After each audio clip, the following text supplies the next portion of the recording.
Относительно недавно в нашем городе стартовал проект «Корзина доброты», целью которого является оказание продовольственной помощи многодетным, малообеспеченным семьям и людям, оказавшимся в трудной жизненной ситуации.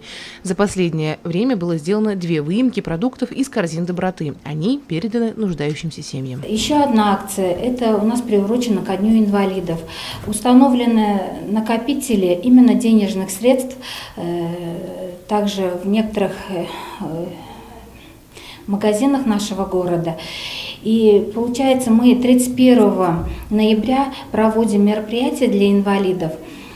И мы надеемся, что вот эти накопители, пока, конечно, на данный момент там около 1500 рублей, но я думаю, что до 31 ноября неравнодушные горожане помогут в организации этого общегородского мероприятия. Основная идея акции – не просто собрать материальную помощь, а обратить внимание на нехватку душевного тепла в жизни нуждающихся людей.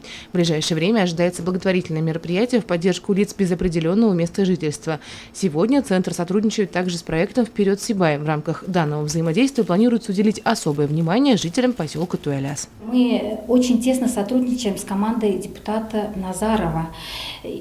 Также из городской администрации города Сибай организована в рамках проекта «Вперед Сибай» организована акция «Сделай добро».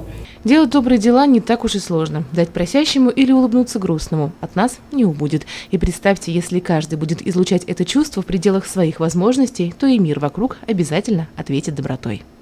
Елена Афанасьева, Глухомит Радмир Сингулов, Любовь Карпова, телекомпания СТВ.